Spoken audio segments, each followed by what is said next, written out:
Hi, it's Bren, doing another episode of Things by Bren. And today we have Maria Henriksen. She's an author. She's written a book, of course. To be an author, you need to do that. And I'm going to let her introduce herself, tell us a little bit about her background, what she writes about, what her passion is. So, Maria, tell us your background and why you started to write. Well, hi, I'm Maria Henriksen, and I'm actually a Christian Very nice. author of both fiction and nonfiction. I always loved writing and drawing, so I always had this creative side about me. And it's always been, well, it's been on my heart to have a book written since I was in high school. Oh, I always dreamed of being a novelist, but I didn't pursue the dream until I was in my 40s, probably. And I wrote the book and I kind of just put it on the proverbial shelf for a while there, and then came back and decided that it was time to dust it off. I wanted to leave like a legacy for my family. And that's how it kind of got started, because I just felt like I wanted to leave something from me that they could be proud of and something that they could connect to. But that actually has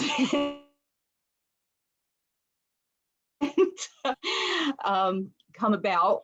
My family, my immediate family, I should say, they're not big readers. I have that same problem. So they're not really interested. They will be one day. Yes, and They reading will be my one book. day. Mhm. Maybe someday, yes. So, but it's come about that it's been a more of a ministry for me than anything. Mhm. And I didn't look into it. I didn't come into it that way at all. I didn't approach it. But as I was writing it, it was definitely inspired by God. And I prayed over it because the kind of book that I write, even though it's Christian and it has scripture in it and it has wonderful themes, it also has mature themes. And even though it is also a young adult novel, like a coming of age type of story, it's on the gritty side. It's edgy, it's graphic in its description at points. And I even have like a suggestion that it should be at least 16 and up, even though it is a coming of age type of novel, because of the mature themes. But Right. most of this I know could handle it. I'm a substitute teacher, and so I know that these kids are exposed to so much, They are, and just being unfortunately. on, having the screen time, everything's readily accessible. So, I'm really not too concerned about the youth in general reading my book. It's more for people who don't have that type of exposure, or if a parent is, depending on how they're grown up, they're brought up and so forth, that it might not be appropriate for them. So, but it's been stated over and over and over again that it brings up great discussion Right. between the two generations. And, it could even be like a grandparent to, granddaughter type scenario, or parent to parent, a parent to child scenario, an aunt to niece Right. scenario. Well, just because you call And, yourself a Christian being brought author, up in, youth groups and things like right. that. Yeah. But just because you call yourself a Christian author doesn't mean that life doesn't happen. Christians still go through the same thing that everybody else goes through.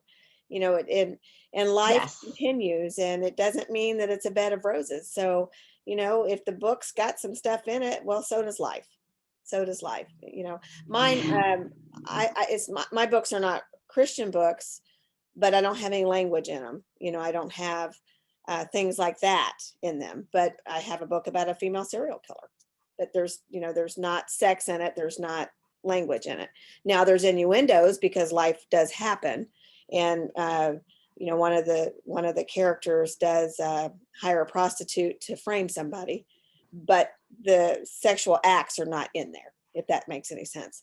So tell me what this book is about. No, it does make sense. Yes. Mm-hmm. So tell me what this book is about. And what's the name of it? It's set in the You cut out. I'm sorry. What? You cut out. I'm sorry, what was that? You had cut out. So you said 1880s? Oh, my internet. No, it's set in the 80s. My internet said it was unstable, so bear with me. Sorry about that. Yeah. So it's set in the 1980s. It's set in the 1980s, which is when I was a teenager. So it's basically set from when I was growing up. Mm-hmm. And I purposely picked that time frame because it's a more simpler time. We didn't have the screen time that we have today. And I just didn't feel like being bogged down with tech. Right. Right. I did the same thing in one of mine because I was a teenager in the 80s. I did the same thing with one of mine because I was a teenager in the 80s. So you didn't have the computers, the cell phones, the tablets. If the phone wasn't attached to the wall, you didn't use it. Exactly. And I also thought that it would be fun to, have it be nostalgic, and I have movies in there, references, and your TV shows and songs and rock groups and so forth. And people have enjoyed that. And even though teens today, were born obviously after that time frame, they still have this affinity towards the 80s. It's still, a very interesting time. The dress, and the so hair, that's music. Yes. Well, that's when a lot of the icons were famous. You had Michael Jackson, Madonna, all these different, the genre of music, everything you listen to, you just listen to everything. Air Supply, Van Halen, all of that was right there at your fingertips. So you didn't have to just like country or hip hop or rap or whatever. So when I tell my kids that I used to listen to Run DMC, they're like, who's that? Which was a rap group. Yeah. Yes. Well, you actually named the pop singers that are mentioned in my book, and they were favorites of mine as well. But the story itself is about a teenager, and it's the summer. It starts out like the summer before her freshman year in high school, and she hangs out with her friends, and she just has a normal kind of a life. And during the summer, something tragic happens to her. And so everything is kind of launched from that point, and she doesn't tell anyone what's going on.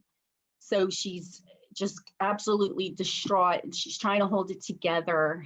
And it's basically a spiritual journey, an emotional journey of her life, and how she eventually becomes a believer.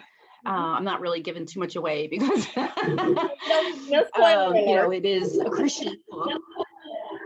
Yeah, it's not really that big of a spoiler alert. I mean, you could probably figure that out. But so in the beginning, it doesn't have much of a heavy Christian emphasis. But it's basically an inspirational type of a book to show how someone can overcome such a tragedy in their life, and how they can lean on. Yeah. So you're yes, exactly. Adults who are reading this will kind of understand what this teenager's going through and connect with your character. She froze up. Yes. Okay. And I think, and it also draws into everyday type situations, like bullying is in there. And I had somebody criticize me because there was drinking and drugs Well, that happens in high But it was school. kind of funny because, yeah, and I thought, well, that's life in general. So, but it's actually not a very big part of the book at all. Like, it's a very small part of it. But it still happens. But I mention it because yes, yes, and it's how the character and her friends handle those situations. So I've gotten, some interesting critiques about it, and I think that it just depends on where the person's coming from. Right. That if they can't, like you said, that's life. It is life. And you're And if they not going to can't make every get that, reader happy. Not everybody's going to love the book. Not yeah, everybody's going to hate the book. It's specific to a certain reader. So you got to target that audience. What is the name of this book? Do you have a copy of it there with you? it's called Not Again. Oh, I do, and I'm terrible at holding. oh So yeah. I this like is it. the book. Thank you. Yeah. So actually, there's a story behind it. So I I was took gonna ask both you these what was the deal with the pictures, cover. and this is my daughter's best friend, Hmm. and this is my son's best friend, and Okay. then this is her again. Oh, But okay. so they pretended for me Mhm. to be in a relationship. And I took the photos and I made like a book trailers out of it and graphics. I had the foresight to do that somehow. Now, did By the grace of God, I you thought self-publish about or did that. you have a publisher? I self-published. Mhm. Yeah. And how long did it take you Yes. to write this? I didn't want to. It took a few months. It didn't take that long. I was very determined. My kids were in elementary school. So when they went to bed around 8 o'clock, I snuck downstairs and I could write until 2 in the morning. And then I would get up at the crack of dawn and I would go work as a substitute teacher. Your life started. And I was able to bang it out. Yes. Yeah. Mhm. I was able to bang it out in no time. So it was a labor of love. I didn't have writer's block at all. That's good. It just kind of flew right out of me. I didn't know what I was going to write ahead of time. I'm a pantser. I learned Mhm. about that. I don't plot things out.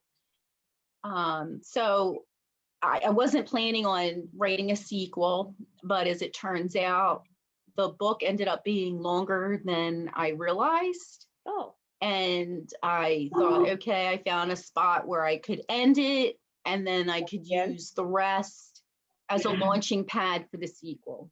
Oh, good. So So were you that's in the what I did. process of writing that, or did you already write the sequel?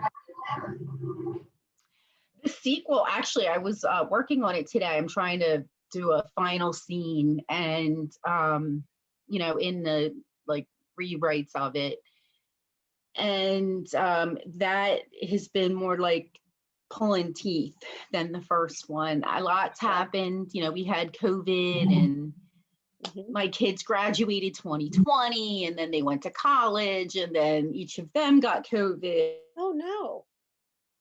Yeah, it's been a And tough, really it's 18 been a months. hard Mhm. year or two. Yeah. Yeah, it's been a hard year. So I try to focus on other things, make my kids a priority, make other things a As you should. priority. And Yes. now I want to be able to get it done, send it off to the editors, and go from there. Good. And where can they get this first book from? If they want to go buy it, where can Amazon. they get it from? Amazon. Okay. And if do Hmm. you have a website of your own that they could go do some research, or a public social media account that they could go look up? Yes, yes. Actually, I do have a website, and it's very simple. It's my name, it's my author name. So it's mariahenriksen.com. And And Henriksen is I am spelled all over the place. specifically. Can you spell your last name, because I made the mistake too of putting Oh, an O in yes. it. Okay. So it's Maria T. Henriksen. Well, there's actually a lot of spellings for Henriksen. So you brought up a good point, Brenda. So it's Henriksen, and it's Maria, Maria T, as in Teresa. So I did make a website. I created my website, and I'm on Facebook. I have a couple Facebook groups. I have a reader group in Facebook. Okay. It's called Maria's Muses, Inspirational Christian and Close to the Heart Readers, and another one called Books Are Us. And I'm on Twitter, Instagram, Pinterest. I plan on doing some work on TikTok, but I haven't done anything yet. I wrote a song for the first book, and it's on my website where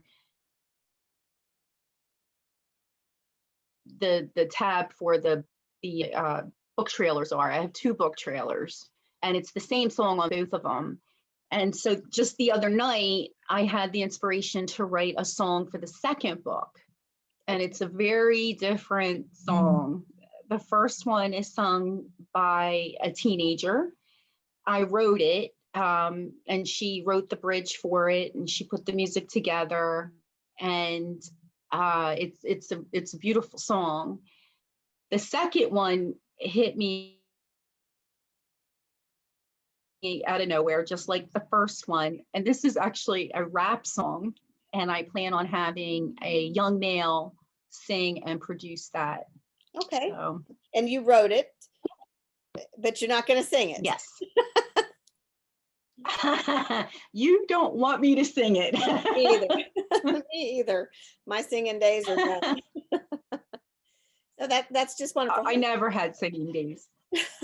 But you can write it, so that's okay. You can do the lyrics and the music if you're writing it then.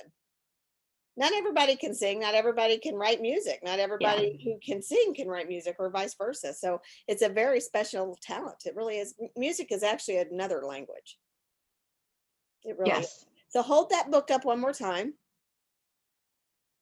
Okay.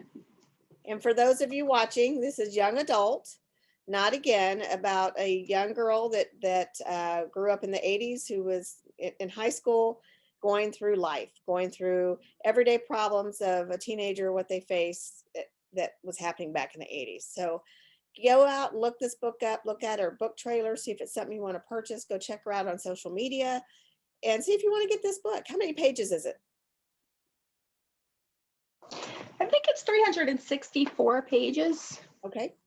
It's a substantial book. Yeah, I see that. It's pretty thick. Yep. Yeah.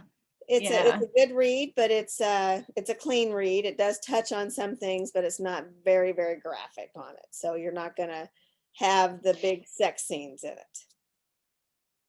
No, there's not big sex scenes. Everybody has their different perspective on things. I know someone who thinks that darn is a curse word. I don't think that. So I might have darn in there. But I don't consider that a curse word. But there are people who,